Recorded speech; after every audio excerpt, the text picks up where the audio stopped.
নমস্কাৰ সকলোকে মাজুলীৰ অনন্যাৰ জন্মদিনৰ ভিডিঅ'টিলৈ আন্তৰিক স্বাগতম জনাইছোঁ। এয়া ৰাতিপুৱাৰ সময় মই ওলাই ল'লোঁ বিদ্যালয়লৈ বুলি আৰু হাতত লৈ লৈছোঁ এয়া চাকি বন্তি মন্দিৰত সোমাবৰ বাবে আৰু আহি পালোঁ এয়া ফুলনি আঞ্চলিক শিৱ মন্দিৰ। যিহেতু এই মন্দিৰভাগ মই বিদ্যালয়লৈ যাওঁতেই পাই যাওঁ, সেইবাবে ভাবিলোঁ মন্দিৰতে চাকি এগছ জ্বলাই সেৱা এভাগ লৈ যাওঁ।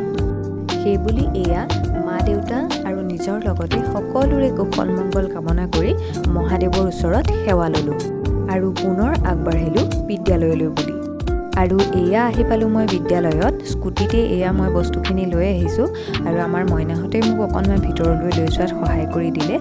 এয়া সিহঁতে ভিতৰলৈ বস্তুবিলাক কঢ়িয়াই লৈ আহিছে। তাৰপিছত অকণমান ৰ'দ লওঁ বুলি বাহিৰতে বহিলোঁ আৰু বহাৰ লগে লগে এয়া দেখিছেনে, পঞ্চমমান শ্ৰেণীৰ মইনাহঁতে মোক দিবলৈ আহিল জন্মদিনৰ উপহাৰ। মই কৈছোঁ নালাগে মোক উপহাৰ, তোমালোকৰ মৰম চেনেহী মোৰ বাবে যথেষ্ট, কিন্তু সিহঁতে নামানে, ল'বই লাগিব। ভাগ্যমতী দিয়া কাগজৰ পেকেটটো খুলি মই আচৰিত হৈ পৰিলোঁ। ভিতৰত এডাল ধুনীয়া চেইন। তাই মোক কৈছে মই কোনোদিন ডিঙিত যিহেতু চেইন নিপিন্ধোঁ, সেইবাবে বোলে মোক বেয়া লাগে আৰু সেইবাবে তাই মোৰ কাৰণে এডাল চেইন আনি দিছে।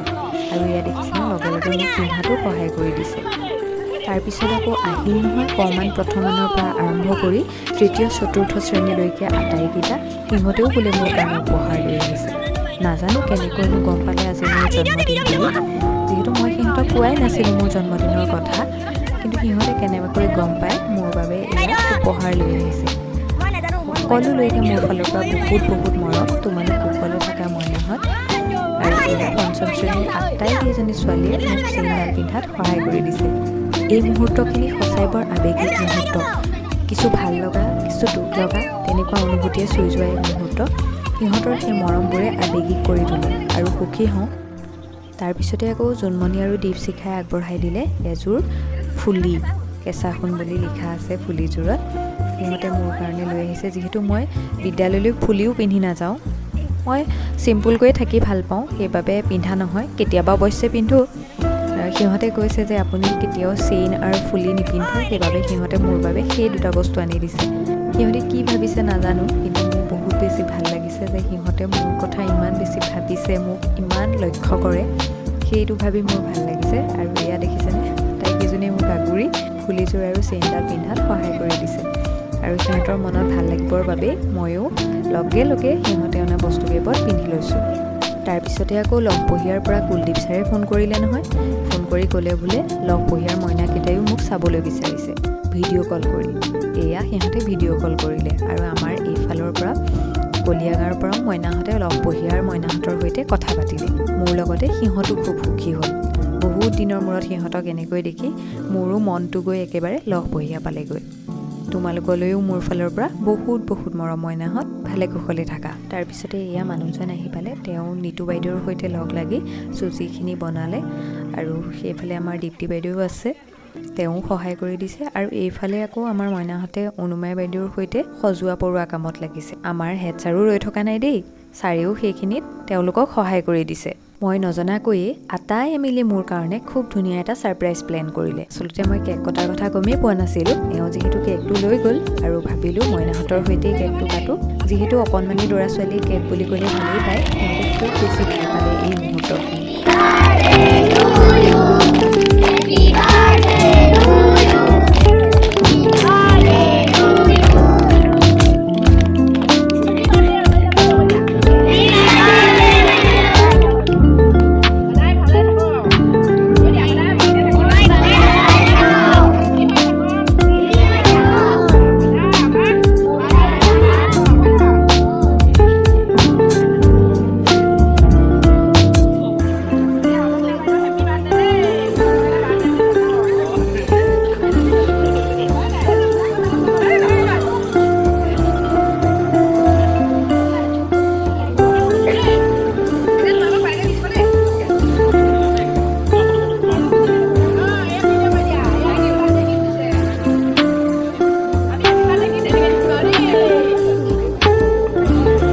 হাঁহি ধেমালিৰ মাজেৰে তেওঁ দিয়া উপহাৰটো খুলিলোঁ। খুব ধুনীয়া এটা মৰম লগা বেগ, মোৰ প্ৰিয় ৰং গুলপীয়া।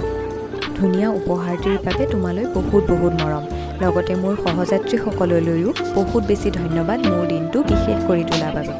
তাৰপিছত এয়া খাদ্য গ্ৰহণৰ সময় হ'ল। মই তেওঁলোকৰ বাবে লৈ গৈছিলোঁ চুজি, ঘৰৰে জাহাজী কল, বুন্দিয়া আৰু লগত কেক। মইনাহঁতে খুব বেছি ভাল পালে।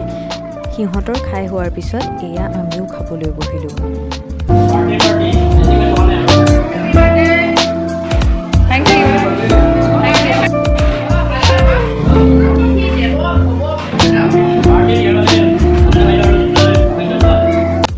আৰু শেষত হেডছাৰৰ ডিমাণ্ড বোলে জন্মদিন বুলি গীত কেইটামানো গাব লাগে।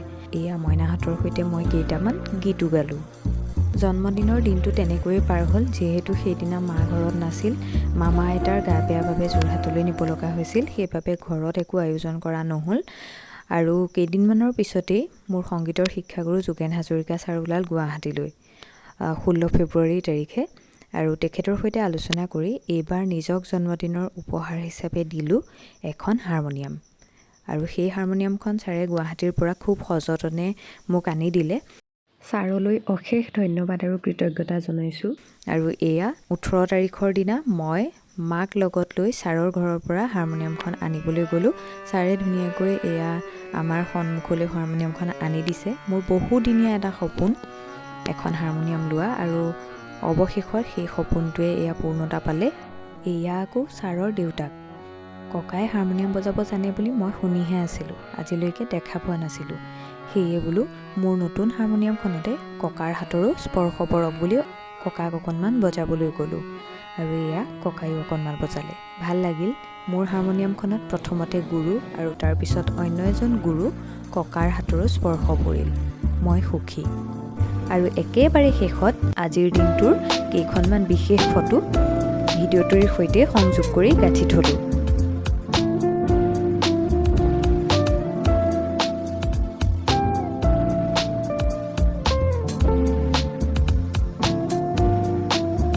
আজিৰ দিনটোত মোক ফোন, মেছেজ বা হোৱাটছএপ ষ্টেটাছৰ জৰিয়তে শুভেচ্ছাবাণী প্ৰদান কৰা সকলো শুভাকাংক্ষীলৈ মোৰ তৰফৰ পৰা আন্তৰিক ধন্যবাদ আৰু কৃতজ্ঞতা জ্ঞাপন কৰিছোঁ।